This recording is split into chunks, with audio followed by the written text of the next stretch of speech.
read Jim McDonald's impressive resume, I want to tell you why he's standing here. I was a member of the Mali class that he presented last year on historic preservation throughout Montana, which has been basically his career, as you'll find out here as I read this. And the last program was on the restoration of Old Faithful. And I'm sure everybody's been in Old Faithful. I won't ask for hands if you didn't. And I thought it was a fantastic program, and he agreed to give it to our history group. So you're in for a real treat. So this is my second time of seeing it, Jim. So Jim McDonald developed an interest in historic preservation by the time he graduated from architectural school at Montana State University in 1970. He moved to Missoula a year later and went to work for the University of Montana as part of its campus planning group. In 1976, he left Montana to attain his master's degree at Columbia University in New York City. And at the time, that was the only school that had a full degree in historic preservation. Jim, are there more schools now that offer that? Quite a few more. Okay, that's good to know. After that, he resettled in Missoula in 1978, where he started his own firm, James R. McDonald Architecture. He co-founded the Montana Preservation Alliance, a nonprofit dedicated to providing resources to preserve Montana's unique history and culture. His projects have included the Morgan Chase Homestead on Rock Creek, the Wilma in Missoula, St. Mary's Mission in Stevensville, the Conrad Coors Ranch, and the Rialto Theater in Deer Lodge, which was true to my heart. I used to live in Deer Lodge. That was after it burned down, right? That was quite a tragic blow to the community, but Deer Lodge now has a fantastic theater in its place. Continuing on, he also was part of the restoration of the state capitol in Helena in the 1990s. And here's some developing news. Presuming he gets this talk ready on the restoration of the Capitol building, he might be able to give it a year from now for this group. So we hope you can get that together, Jim. Part of the problem is he needs archival material, and the Montana Historical Society, as you know, is under a transition. So we'll cross our fingers and hope that Jim can give an interesting program in a year about the Capitol building restoration. Mr. McDonald merged his own company with A&E Architects to form the Montana branch after working with A&E as a consultant for years when it didn't have anyone to fill the preservation niche. It was in the latter role that he got his first job at the Old Faithful Inn. From 1991 to 1993, A&E was involved in the comprehensive renovation of guest rooms in the two wings that were added to Reamer's original building. Enough from Lee Silliman. Take it away, Jim McDonald. Thank you. Well, thank you very much. This is a great turnout. How's it sound? Is that pretty good? Okay. All right. Well, I want to talk about the Old Faithful Inn restoration. This is a project that initially wasn't going to happen until probably in the 2000s, but in 1991, TW Recreational Services, who had taken over the concession at Yellowstone, was asked to bring in a historical architect to oversee all of their projects. And the first project was going to be Mammoth Hotel in Mammoth, and Old Faithful Inn was going to be way down the road. But Old Faithful all of a sudden got a lot of attention.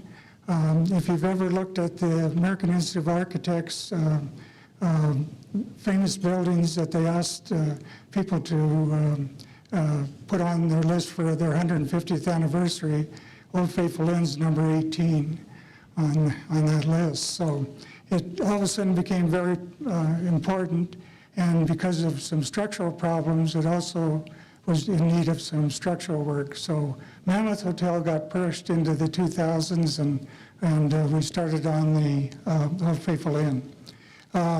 This is just one of the documents that we put together. This was 1994.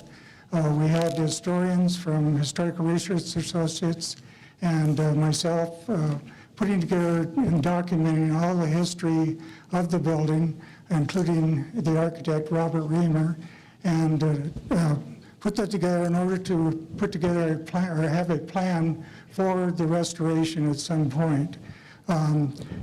This is only one part of it. We had to, because it was a little later than 94, we had to go back and redo the condition assessment and things like that so that we could make sure that we met the requirements of the monies that were appropriated for a structural analysis and structural work in the building.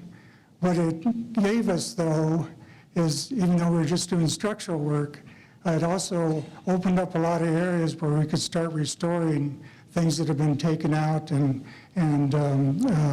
moved over the years as the building expanded and different additions were added. So it really worked out to be, and that's what I'm going to show you is a lot of that work and what we had to do in order to bring it back.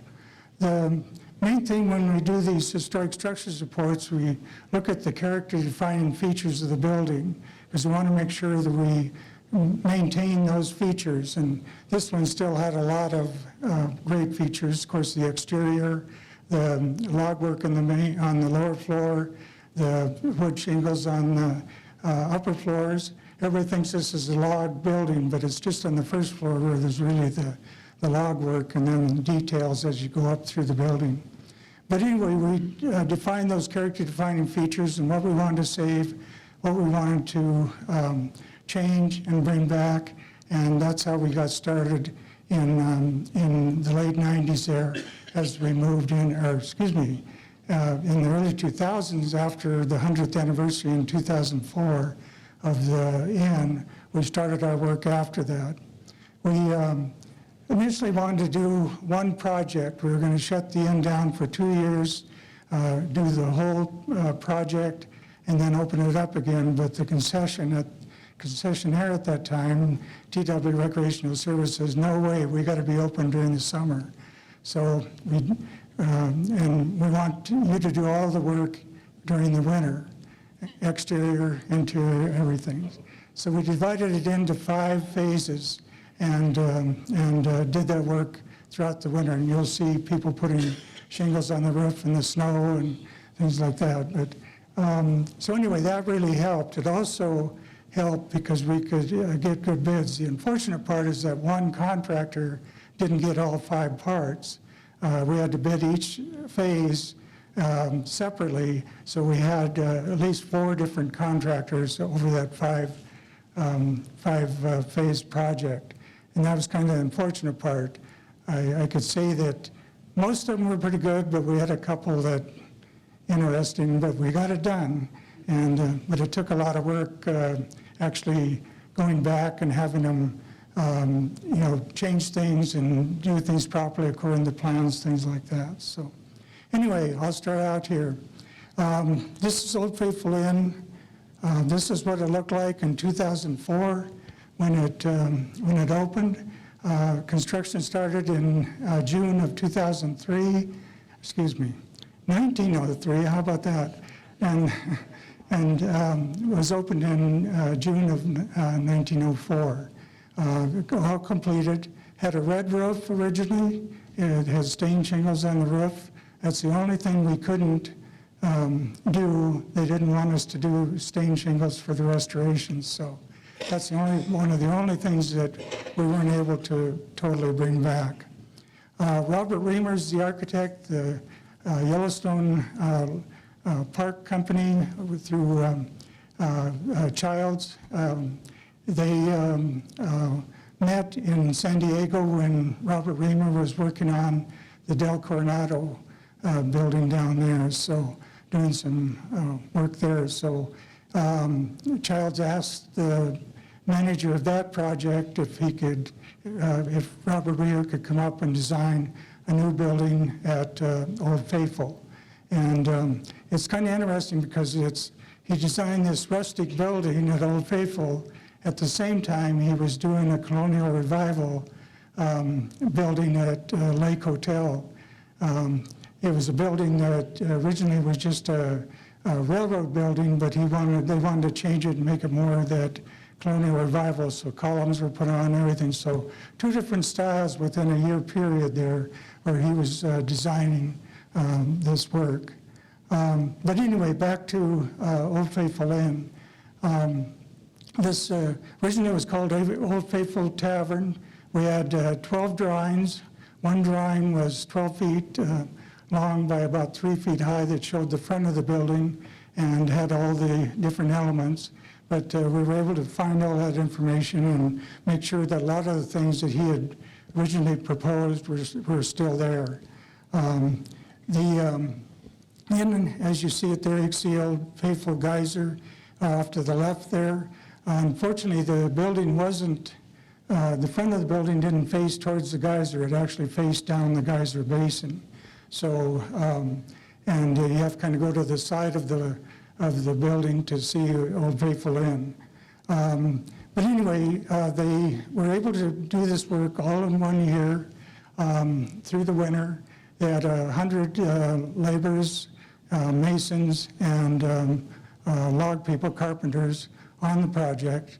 And one of the things we found when we got up to the flagpoles, I don't know if I can get this up here, there we go. These are copper balls that sit on top of this. One of the old balls that was changed out, they found a note in there that said, it was during February, and it says, "Colder than hell, we wish we could get out of here." So, but anyway, they did put together, so they opened within a year, and in this rustic style, and some great log work, a lot of hand tools. Nothing, didn't have the power tools or anything like that to make it all work. Just a few other shots of the original building that had the porte cochere go through the center here, and then the lobby was set back, and then all of the various log elements on the first floor, and then the frame and wood frame and shingles on the upper floors here, as well as that great massive roof of wood cedar shingles. The other thing that Reamer was there the whole time during construction, and because if they had a problem, he would just point, well, change this or do whatever. But one of the things he did is that he decided that every window shouldn't be the same. So there's windows with diamond patterns, square patterns, small diamonds and larger diamonds, and you'll see more as we go through this to see all the different windows that he put on this building. In the 1930s, they decided that things were, as more people came into the inn, they decided that they needed to expand the lobby. So they moved it out 1 bay, and then also extended the porte cochere out beyond the original building there, and that's the way you see it as of today. I should have mentioned the period for restoration as we documented all this, and on the National Register of Historic Places as a national landmark, the period of restoration was from 1904 to 1940. So any changes that have been made during that 30s period, that was kept and made part of the restoration and part of that whole significance. On the interior, of course, we had the great fireplace. You can see all the gnarled wood that was used to create, give you that experience of bringing the outdoors to the indoors. Reamer wanted to have more like tree shapes coming in, so that's why I did the brackets that you see here, and all these different shapes. All that wood came from somewhere up by the paint pots area. It's deformed wood, mainly where the hot water had distorted the trees, and they were able to use that to create all these different elements that you see here. He also wanted to have more like candles on each of the columns. So they were electric, but they were made with using the wood as the conduit and then putting the candles on there around each opening. But these are some of the photos that we studied. We studied the fireplace, the main 4 fireplaces that wrap all around this, the kindling fireplaces that you see in each of the corners, and then the furnishings, which was Lindbergh arts and crafts furnishings that were part of of the interior. Also, we were able to look at all these photos and find out the patterns of all the different rugs, and I'll show you how we put that together as we finished the project later on. But these photos were very important to really understand how the building was put together and what we need to save and what we need to do to make it structurally sound, as well as bring it up to code. This is the upper part that unfortunately after the earthquake in 1959, they closed, but this is the crow's nest where they used to have little quartets of different musicians play up in there, and even some of the symbols, musical symbols, were tied into the design of that space. But this whole area was closed off because to bring it up to code and everything, you'd have to change a lot of this and it wouldn't look the same. So it's closed off from the 3rd floor up into that space. But you can see all the construction, the roof, the shingles that were up on the edges of the different dormers, and how that was all put together. Just to give you kind of an idea of what we worked on, the old house is essentially this building right here.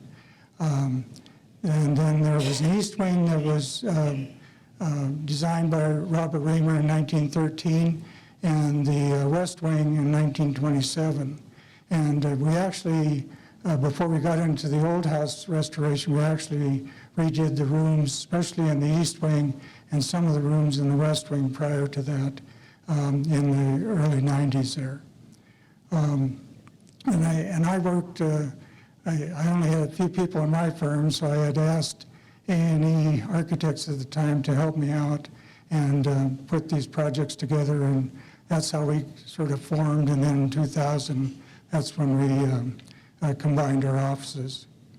So anyway, I went to work for the concessionaire, and we did these reports and then started work on the building. But in defining, this is that additional porte-cochere.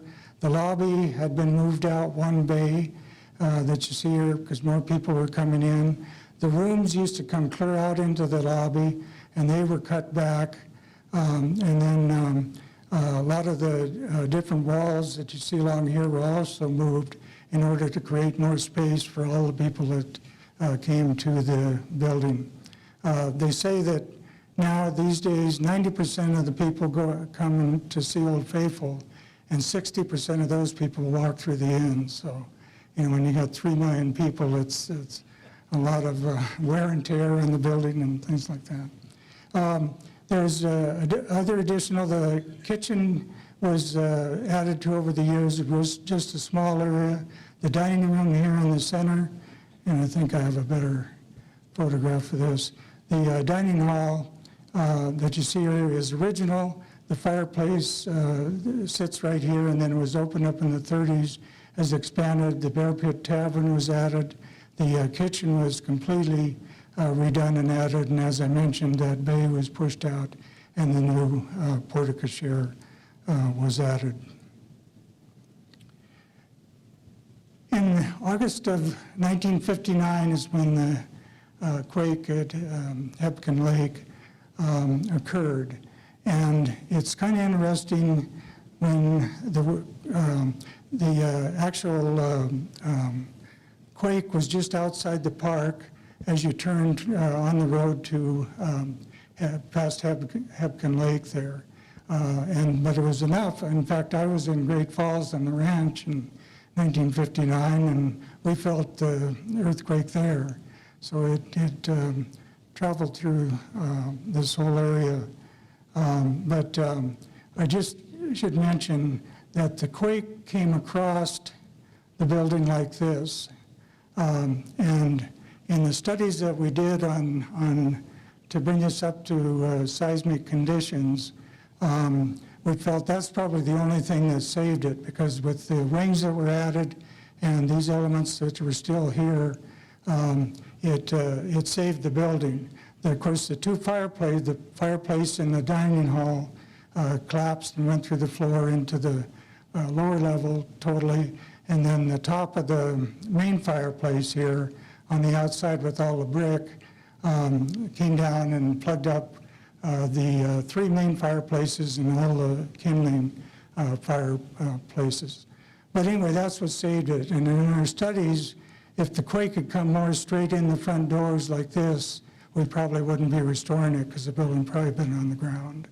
That's what they felt as they looked at all the things that had happened over the years that really opened it up to possible just collapse because of an earthquake.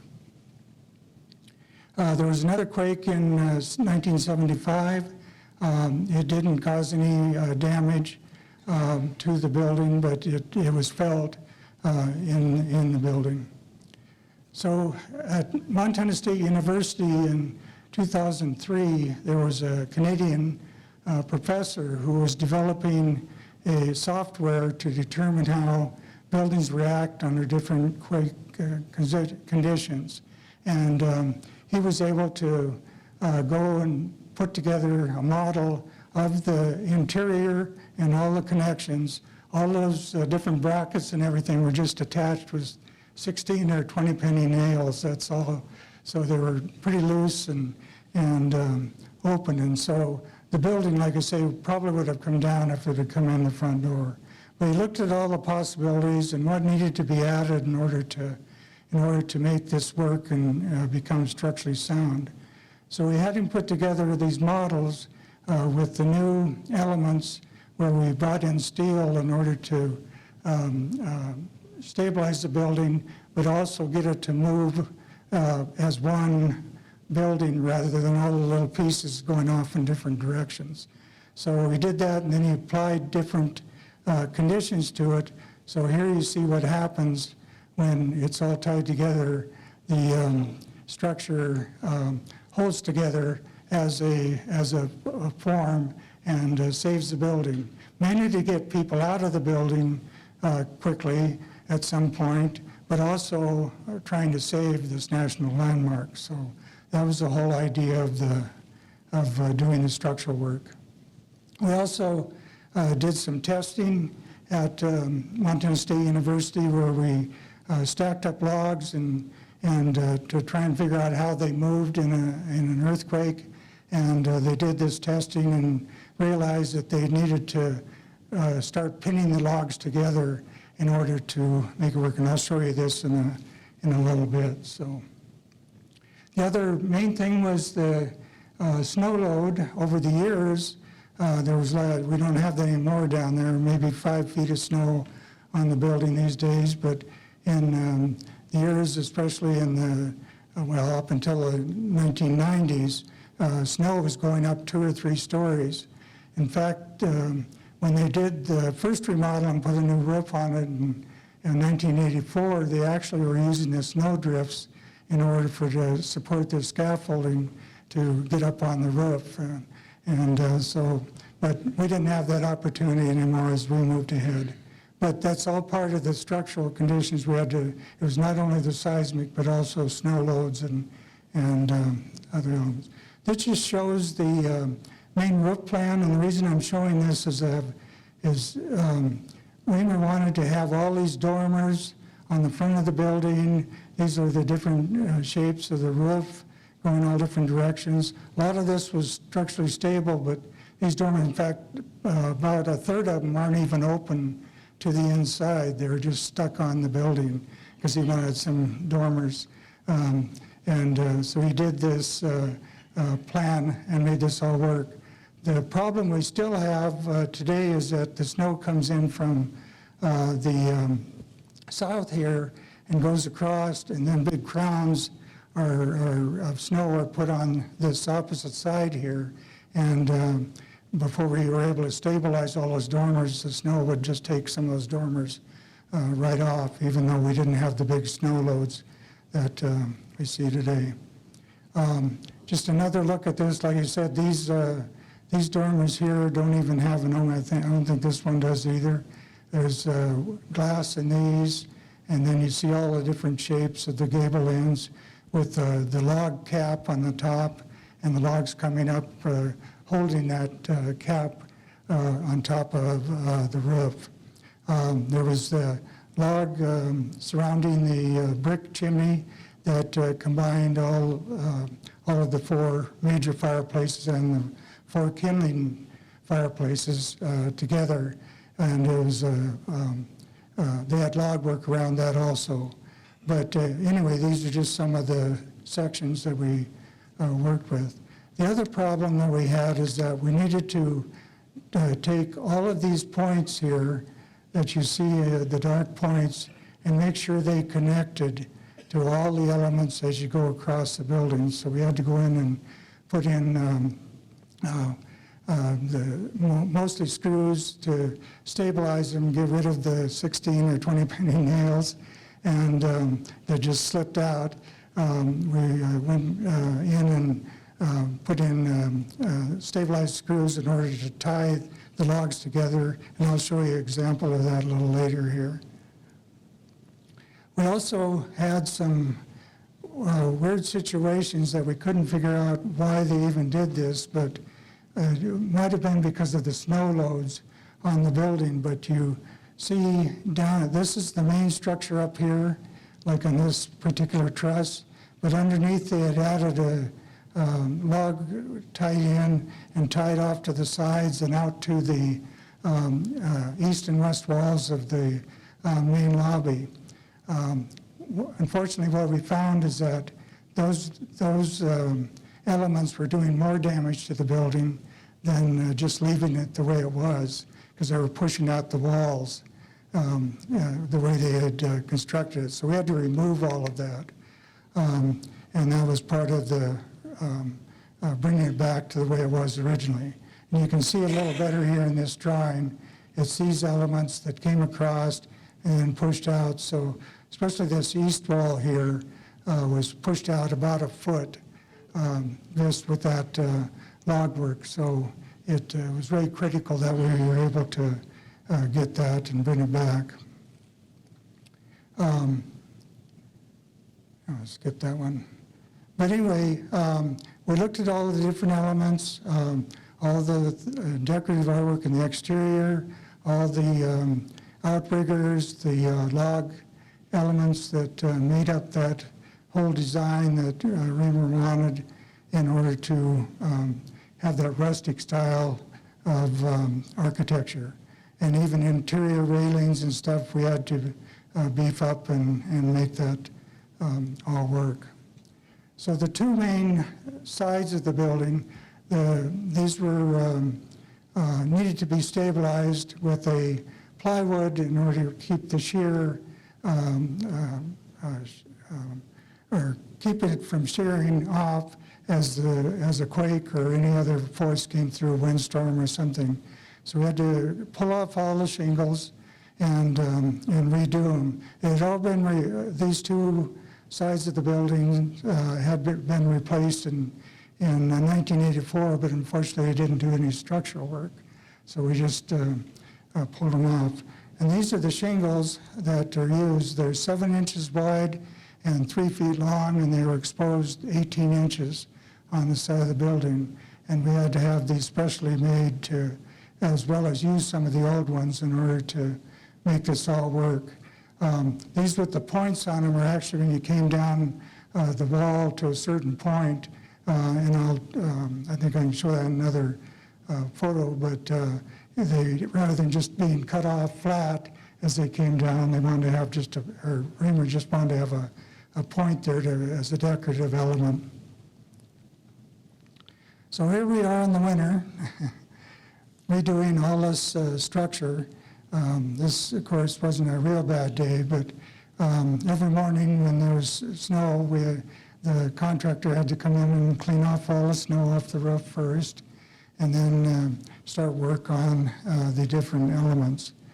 And like I say, it was 5 winters that it took us to get this all. A lot of it was on the inside later on, so that wasn't quite as bad. But in that seismic review that I showed of the models, these are the elements that were added, these steel elements that were brought down through the roof of the building and then tied across to create more of these moment frames so that the roof and part of the building moved as one element rather than those little pieces moving all different directions. And we needed to, the roof was leaking, so we were able to pull off the shingles that were on the roof and replace them all. And so that it was needed not only for getting the structure in, but also getting in, getting a new roof on the building. And then all these elements below are just half logs that were nailed up to the, on the inside there, which I'll show you in a few minutes too. So we had to come in and stabilize those because they were just held with nails too. And any sort of seismic, major seismic event might have meant that these start coming off and dropping down into the main lobby. We also went in and stabilized the dormers. We had to do additional work on the gable ends, and then of course all the log work that was rotted on the top of the building and across these dormers was all replaced as part of the element. This is kind of one of those poor designs where the logs came out beyond the roof line, and of course that's why they all rotted, so we had to do a lot of Dutchman splices to extend the logs back out. A lot of the other buildings in Yellowstone, they just took a chainsaw and cut them all off. And so that was changed. And then also this is, well, the widow's walk on top is being redone and stabilized.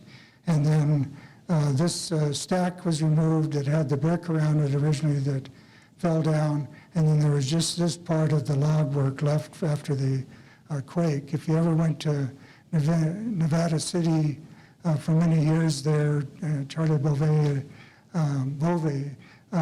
he collected a lot of buildings that came out of Yellowstone. In fact, several buildings that are used in Nevada City.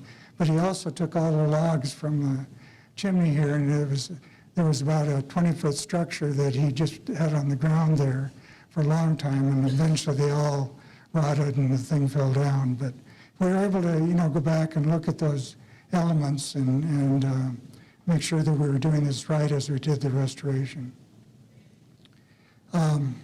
This just shows some of the sidewalls. We didn't have to replace all of the shingles on these areas, but we replaced the ones that were deteriorated. And then we also worked on the windows, which I'll show you in a little bit here. Whoop. And you can see the rot that was on these, on the peaks of all the gable ends, and the rot that was in these parts of the structure. So one of the things we did is that since we had 5 different phases, we wanted to make sure that they brought in people that knew what they were doing, especially with log work. And so we did a lot of things where we had them do these models and make sure that they were doing it properly in order to create that chopper cut on the ends of the logs that was used in the original, and then also to how it tied together and make it all work. We also had them do, these are a Dutchman splice where a part of these rafters had deteriorated, so we went back in and well, even in this one here, and made a Dutchman splice, screwed it together, and then filled and did the screws in far enough that we could put a plug on so you didn't see them, and tied all these elements together again. And so that was some of the work that we required before they even started doing major parts of the building. And we even did parts of the outriggers on the main gable ends were in good condition, but they had to come in and splice in elements where there were rotted areas. You can see a real rotted element right here. But it was important to save as much of the historic structure as you could and the historic materials. And then, like I said, all of these things were just nailed. We had to go back in and pin them with screws, so we removed some of the shingles on the other gable ends and then replaced them and then painted. We were able to find the original stain that was used by Calvert in 1904, and we found enough of it across the United States, we were able to come back and put the stain back on this building. So after, we did all our work, got the roof back on, got everything stabilized on the exterior, we started on the interior of the building. Just a couple shots here. Oh, and if you remember, over the years, there's only 6 flagpoles. We put all 8 back up there, again with new copper balls on the top of each of the poles. One of the major elements that was taken out during restoration as they expanded the lobby because of all the people was this wall on the west side of the lobby. There's a stone water fountain here, and then this logwork supported that second floor balcony as well as the third floor above. And we had to, we decided we better get that wall back in because it's a major element that needed to be restored in order to maintain the structural integrity of the space. So we were able to get some great log people to redo that whole wall, looking at these photographs, tying it all together, and making it work. We had to support the balcony areas on the second floor and up above with steel jacks and steel beams in order to get that log work in. Then we let it down onto the log wall. And you can see some of that in this detail. Also on the main floors, the first floor had, the flooring had been redone several times. Originally it was fir, nice narrow fir, but over the years they used maple on the main floor. But all the upper floors, they still had the original fir, which was getting pretty deteriorated, so we had to go in and change it out. But that allowed us to start running things like fire suppression systems, conduit, and steel through these areas to create moment frames to tie it all together and make it all work. This shows one of the beams tied into that floor and with the different log work, and then we put a new floor on top and brought back. We actually did fir on the upper levels back the way it was originally. And this, you can see, if you can right here, there's 2 nails that were holding this log here onto this element. We were able to come back and put the screws in as well as into this post. You can see the plugs here in order to tie that together and make it all work as one element. We also had to remove the rough walls here, the material on the face, and come in and do these cross bracings, which are steel plates with a new column that ties into both floor, the floor below and the ceiling above, and then tie this all together to make sure that any shear across the building would be stabilized and keep the building intact. And this shows a photo of the dining room in 1923, and it just went to this chimney. This is the chimney that came down completely and went through the floor into the lower level.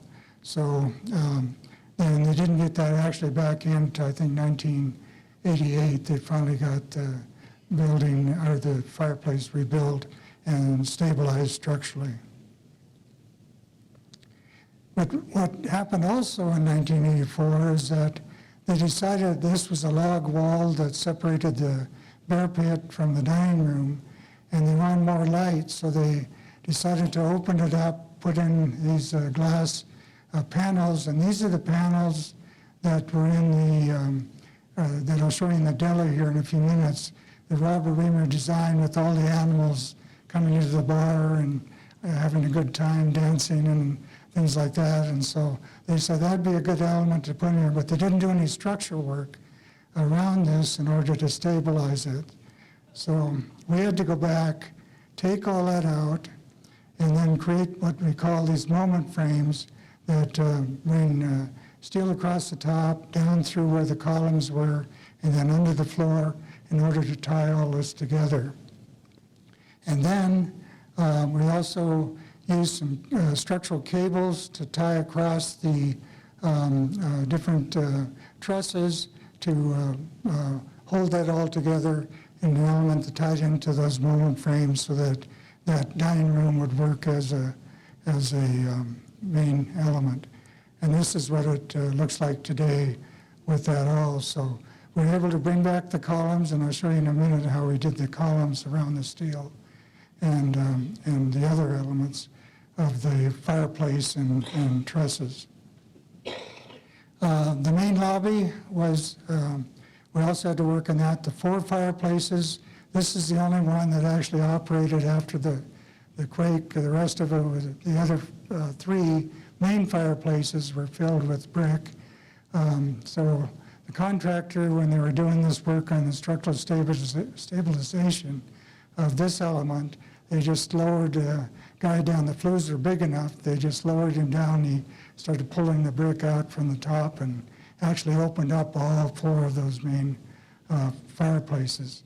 The kindling fireplaces on the corner, in the corners here, of course, was just a small flue, so they're still filled with brick, unfortunately. But anyway, we used these photos. This was the original registration desk, that stone water fountain, that wall, the different elements that we tied together that you see here is all original, and we were able to pull it together. We also looked at those rugs and where they were located in the lobby, all the different patterns from photographs that we had, and where they were located in that lobby area. And then we had, and this is a computer design, they were never this bright color, they're more muted, but we were able to create all the different patterns so that we could put those back into the lobby of the building. I should mention, when 1972, when the Park Service took over the building from the Yellowstone Park Company, they sold the building to the National Park Service, but none of the furnishings, none of the rugs, any of that stuff, and a lot of that disappeared. The fortunate part, fortunately, we were able to find a lot of it in a lot of the housing for different Park Service people in the park. And so one day we just got a big truck and said, if you have any of this stuff and want to give it back, please do. And we had furniture from all over the park. Unfortunately, a lot of it went out of the park, and I've seen it in California on eBay and all sorts of stuff. So unfortunately, a lot of it's gone, but we did get a lot back. But anyway, this is what we did. We recreated the registration desk to become sorry, in the wrong direction here. That became the registration desk for the dining room, and but we put back all the different elements, everything around here. We had all the lumbered arts and crafts furniture reupholstered as much as we had, and put it back the way it was in that original 1904 photo. And so all these elements is completely rewired. There's a heating system that just took the chill off, and the mornings that the building was open, never heated the building because there's no insulation anywhere on this thing. And of course it isn't open during the winter, but brought back all those different elements.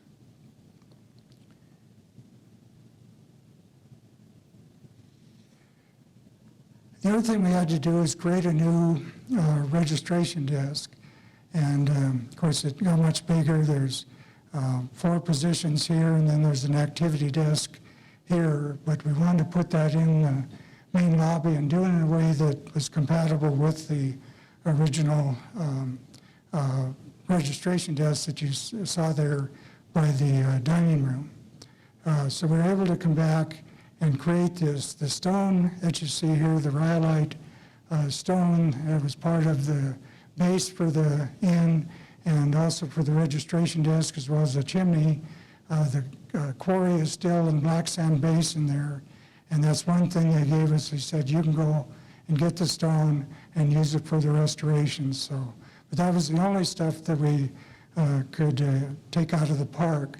All the gnarled wood and everything, we had to go over to West Yellowstone to the Forest Service and get a $10 firewood permit and go out into this area that had a lot of this gnarled wood and pick up pieces to replace any ones that had been damaged. So that worked pretty good.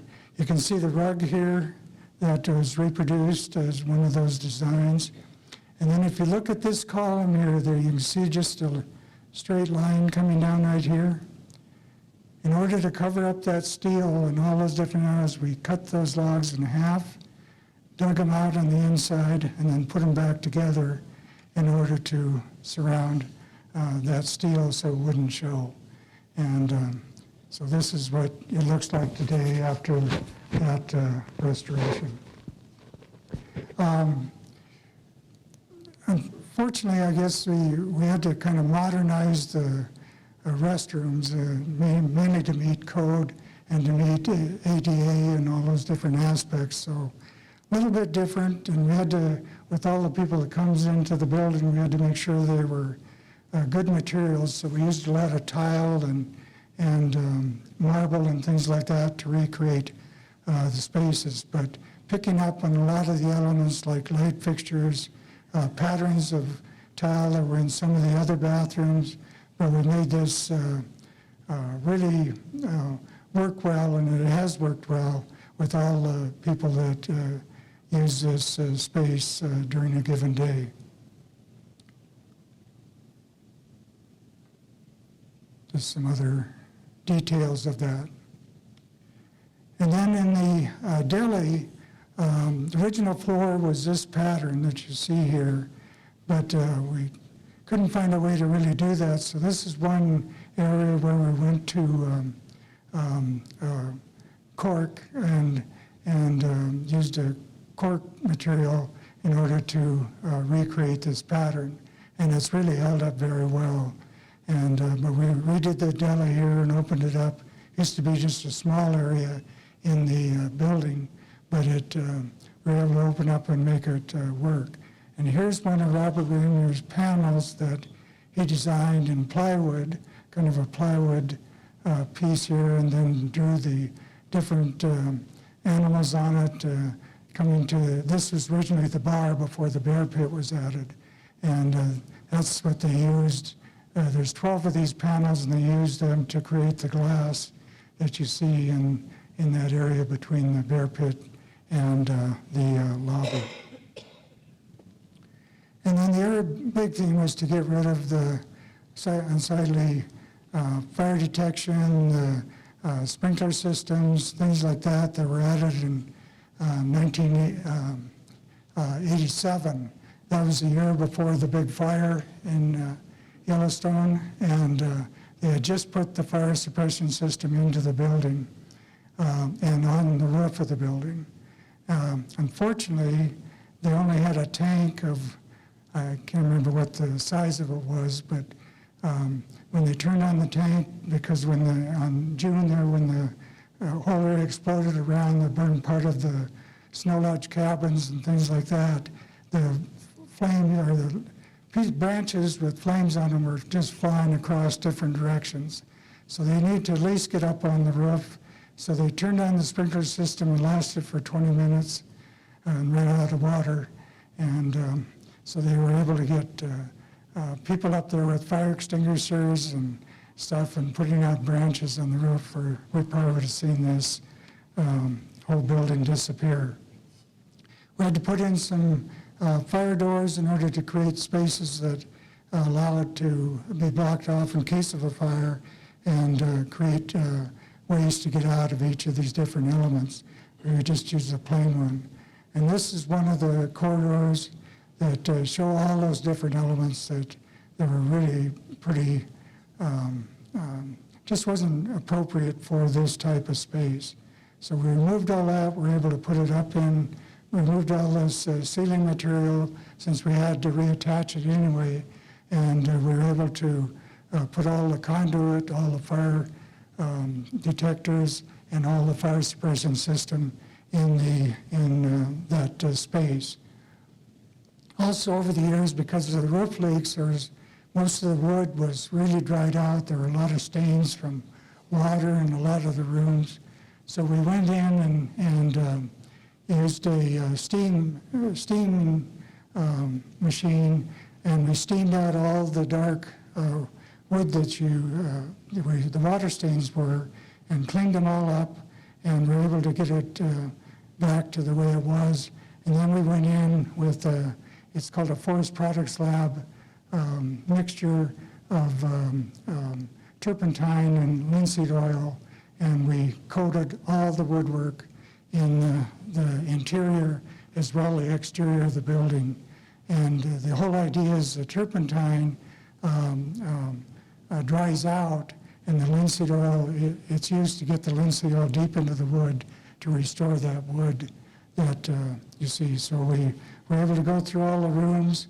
We were able to, like I say, hide the detectors except for the exposed element and the fire suppression system, and then panels where we need to get into, tied that into the space. And this is one of the rooms just after it was cleaned up and re-oiled and everything to bring back the integrity of that wood and the richness of that original wood that you see there today. The other thing, most of the doors were fine. Oh, and I should have mentioned, there's only 8 bathrooms in the old house here out of 88 rooms. That's why we had to do some additional bathrooms in the building. But one of the other major elements was these heavy lock sets here that were used originally, and we were able to get a person out of central Montana that was able to come in and reproduce a lot of these, but because they didn't quite work with the new locking systems that they needed, we had to just do mostly for show that was originally. We still had to put a separate lock on each of the rooms in order to get security into the building. And just things like a room number that was original. And then one of the other major ones, I think I'm doing okay here still. Are you okay? Okay. As I mentioned, all the windows were different shapes and sizes, and diamond shapes and square and small squares and large squares, and one room, a couple of round windows, which I'll show you here in a little bit. But we had to redo pretty much all those windows. We wanted to keep the original windows as much as we could, so we restored them. But there's a lot of rot that you see, especially in the sills or the bottom sash of the window. There's, like in this particular one here, this was rotted out, and then the sill was rotted. And then, of course, lead paint was used at one point, so we had to get rid of all of that. But we went in and were able to get the building or the windows stripped and to take care of the lead paint problem, and then go in and do repairs that were needed. We had to build a couple new windows, so this is a new one being built. The building or the window beside it just needed a piece on the side, so we were able to get that done. And then if there were windows that had just parts of them, we used this Dutchman in order to refill in that and get all smoothed out before we repainted all these. And all these windows were white, so it was easy to cover all this and make it work. But even if it was a stain, I think this would have worked pretty well to bring back the integrity of that window. This is one of the contractors that we had problems with, but They painted all the windows, but very sloppy. And when you paint a window, you paint to the edge so that it goes in the glass, and that's your seal. You don't just paint and then take an X-Acto knife and cut off, what you don't want, because that opens up the seal again. So these all went back, restripped, and redone again with the contractor. And I won't tell you who it is. It wasn't a Montana contractor. But anyway, we got them all restored and put back in the building. This building is room 46. It's the one they show on all the tours. If you're down there, it's the most significant. It has these round windows in it that were different from all the other rooms. The log conduit with the candles at the bed. Unfortunately, all these beds didn't go out with anybody. They all went to the dump in West Yellowstone. So there's, 100 and some beds from the different rooms that are in the dump there. So we couldn't reproduce that or use them, but we were able to find a lot of this limbered arts and crafts furniture. This is a wash basin and pitcher with water, and then this limbered arts and crafts stand here with a copper top. And so that was part of that original. And then rugs, we redid the floors and the edge so the rugs didn't go completely to the walls, but created a space on the side there like it showed in this original. And this is what, this shows another example of that stand. In the 1960s, this nice gold 1960s color, they decided to put lavs in all the rooms, and so created the space and put these nice gold sinks in all those structures. We decided that, it was decided that we wanted to keep the plumbing into the room, but we do it in a way that was a little better than those sinks.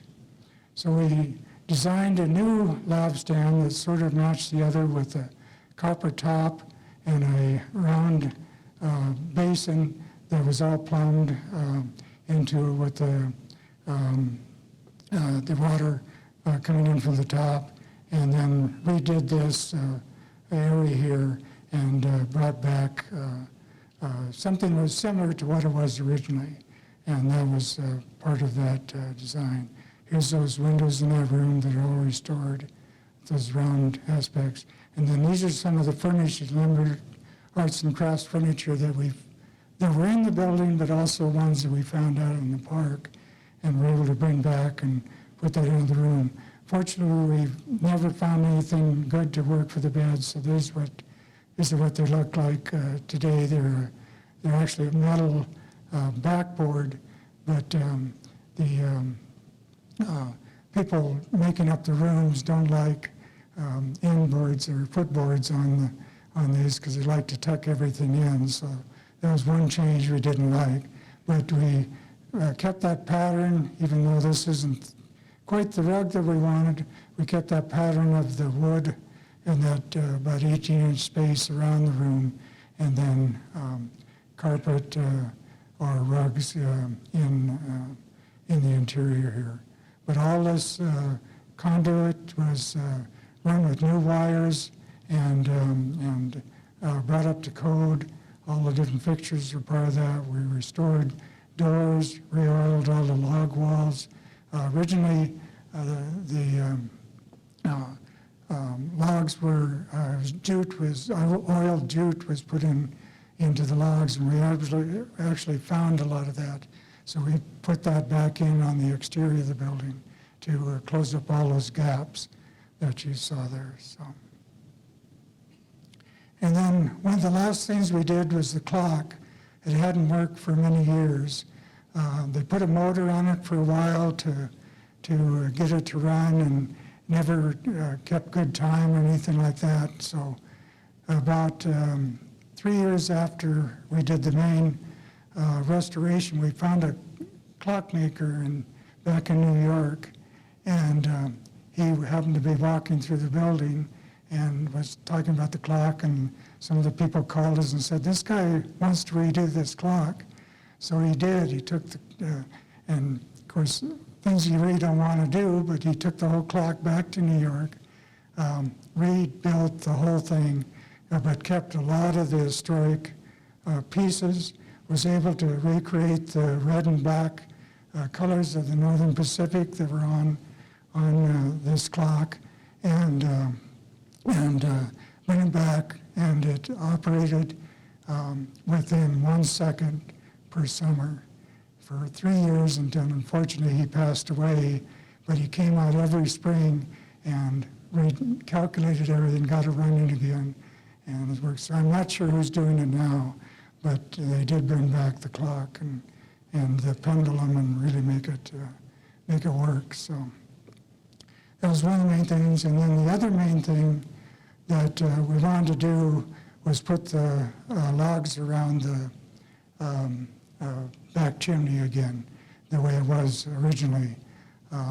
This is a big controversy. Why are we doing wood logs? Why don't we, there's a architectural concrete in Missouri here that can make logs look like out of concrete, and you see some of those houses even down Yellowstone, or around Yellowstone, you see some of the log houses are actually all concrete, but they look like logs. Well, we couldn't get that to work, and nobody really wanted that to happen, but so we rebuilt the chimney using the log pattern and tied it in with some nice copper flashing to keep it away from the base and allow us to get in there and do any work. And that's the way the back end looks today, and then how the front looks after the restoration. So, any questions or comments? No? Yeah. Testing, testing. I'm always curious. I keep seeing all the flags up there. How did they get up to take the flags up and down? There's a stair that from that crow's nest, from the interior of the stairs goes up to it, and then there's a platform that comes out and goes out on the roof. In fact, it's right here. You can see it. It comes out. There's doors right here. It comes out on the roof, and you go up. And used to be able to go up there. Now and then we were able to go up, but they don't allow many people up there. But just a little thing. If you're in Yellowstone, staying at the inn early in the morning, like 6:30, 7 o'clock, if you talk to the bellman, sometimes they'll take you up on the roof. So. Jim, you made a comment early on that you weren't allowed to do a red shingled roof, and I was wondering what kind of a jury process and design process went into those type of decisions and turned you away from doing what you wanted to do? It was mainly maintenance, both from the concessionaire and the Park Service. They said, we don't want to maintain it. Because you have to do, well, first, in order to do a good roof that's stained, you need to stain the whole shingle underneath and on the outside. And then every so often, you need to go back and put the color back on the outside in order to make it work. So it's mainly a maintenance issue, and that's one of the problems we have in the park, is that it's hard to do maintenance. They wait till things get so bad you have to replace it, before anything happens. But that's the thing. But also, this is a national landmark, and even though they said it would be good to do that color, they made a decision through the process we had to go through to get approval. And this is not from your local historic preservation officers, but or out of Denver. This is a national committee that looks at landmarks, and they suggest that we not do that, just in order to maintain the roof. So. When you say they, is It's part of the Park Service? It's a Park Service group. There's several individuals, both from Congress and from private sector and people like that are on this board that reviews all national landmarks. And we had to go through that process. even for all the work we did here, we had to go through that process in order to get permission to move ahead. So it takes a while. And then anything over, was it 500,000, any project over 500, this is total of the 5 phases, 18 million, which cost us probably about 45 million today's cost if we did it today. But 18 million, we had to get that approved by Congress that we spend the money for over 500,000. It usually wasn't a problem. They would let it go, so, yeah. Jim, Oh. do you know why the siding was they facing away from the geyser versus facing towards it? Oh. Was there a rationale there? Yeah, she asked about the lighting. There used to be lighting on the, up in the, I think we're talking about the lighting is up in the, No, What is it? where they sited the building facing Oh, away yeah. from Old Faithful. I don't know if we ever got a good answer for that, but the whole idea, I think, for the end was to see all the different geysers as you go down the geyser basin there. Lake Lodge on the other side of Old Faithful, that main window of the lobby there faces right onto Old Faithful Geyser. And when we did that restoration, we had to clean all those windows because all the calcium buildup on the windows from the geyser. There was a thick layer. We actually had to replace the glass because we couldn't get it off the glass. But Jim, a gentleman over here was curious about the basement to it, its structure, what it's used for. Can you explain the basement? yeah, it's the basement's mainly a area where they stored a lot of the luggage. They had storage areas down below there, and then ran all the systems. There's actually tunnels that run around the building, but it isn't a full basement. It's just used for some storage and things like that. Yeah. Was there a general contractor for that? Well, we had 5 different general contractors. We got one twice, because we had to bid each phase each time. Unfortunately, when we were going to do it all at once, we would have one contractor for the whole thing, but they decided not to do that. But we had 4 different contractors, and one contractor did 2 phases, but it was all bid, low bid. And that's the unfortunate part. We did reject a couple of the subcontractors. One was a person that one of the contractors had for their log work. We said, no, it's not going to happen that way. They had no knowledge or any way to do log work that we really needed in order to restore this. So we were able to reject those people, but you have to come up with a lot of written information of why, and go through the whole process of saying, no, we can't use that contractor. But anyway, there are 4 different contractors. Like I say, one was a tough one, out-of-state one, and then we had 2 from Montana here that did some great jobs. Over here. Nobody over here. I have a ton of questions that would bore most people, but just for one interesting one, back when it showed the rafters for the roof, it looked like you had put in steel every so often. And I was wondering, like, how much sag or how much jacking did you have to do? Because sometimes I've done a few jacking up of things, and just the sounds that all that wood makes moving, it sounds like 4th of July with things cracking and popping. Yeah. But what, you talked about the walls bulging out at Yeah. one point a foot. Yeah. Like, was the roof over that much time really sagging, and did you guys have a whole bunch of jacking work to do with the settling and things that went on there? We did. There was actually scaffolding put up all the way through the center of the building, of the main lobby, and then they worked off of that and actually used that scaffolding as part of the structure to lift up areas. But we never had to really, other than that east wall that we had to pull back in, it actually came in pretty nice once we had released the shingles from the outside and were able to bring it back and straighten it. Yeah, cable across it to pull it together, and then, but we were only lifting like maybe an inch or inch and a half just to separate enough. And we weren't trying to, and if we had to do any more, that we were afraid we were going to damage the building. So we kept it very minimal on the lifting. We've got one over here that'll. No? Jim, thank you for this presentation tonight.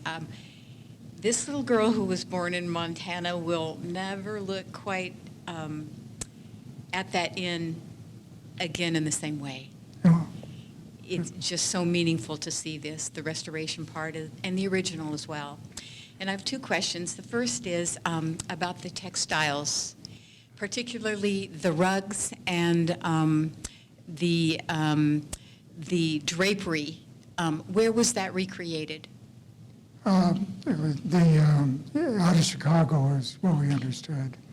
There weren't a lot of good records in the Yellowstone Park Company, but they did get a lot of their stuff from Chicago, and we saw that in the state capitol and everything. A lot of those things like the rugs and were part of that whole Chicago group that was doing that part of the structures at that time.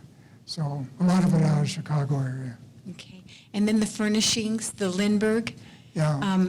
those Montana made. No, they're Wisconsin. They're the same as Stickley Furniture. That Yes. whole area of Wisconsin and that area where Stickley and Lumberage Arts and Crafts, and there's another one too, which I can't name right now. But that's where a lot of that was made. And then the old hickory, that came out of New York, I believe. But the old hickory, like in the dining room, and you can still get that stuff today, old hickory. There's still a company that makes it. And one of the good things with Xanterra now, but TW Recreational Services at the time, is that they had a person that all he did all year was fix furniture and replace pieces and parts that were broken. That was his whole job, and he did a great job for probably 20 years that I was there working in Yellowstone. Yeah. We have a question over here. It's probably more of a comment. In 91 and 92, I was a civil engineer working for the National Park Service in Yellowstone, and I was stationed at Old Faithful for the first year, and I was building a steel maintenance building on the other side of the road over in the employee area, but I spent a lot of time in Old Faithful Inn, and that is my favorite building in the world. And so personally, a thank you to you for what you have done, because working with the Park Service, I did work for them for 12 years in the Denver Service Center, the National Center, and I can tell you the structural work you did here was just wonderful. It's just fascinating to see the details of what you did. So thank you. Thank you. Great presentation and a great job. Oh, thank you. What was the total construction cost? For the 5 phases was 18 million. 18 18 million. for the 5 phases. Yeah. Today, it's probably 45 million because prices have gone up so much. And I do some evaluation on restoring buildings and especially for like Glacier, when they sold the buildings that they owned, the old Glacier Park, and we had to evaluate the buildings on costs in order to build them today, or it's been several years since we did this, but costs were, of course, going way up. The original buildings, the 40, well, more than 40, because you had all the cabins in Yellowstone, that was sold in 1972 to the Park Service, and the original company they paid the company $11 million for all those buildings. Let's take time for one more question, and then afterwards, you could come up and speak with Jim personally. We have one. Anyone else besides? Okay. Well, I want to thank you, Jim, for a fantastic program. You certainly knew what you were doing, and we're all very appreciative of the service that you did to bring the in back to a safe and sound and historic state that'll last for a long, long time. And of course, there are,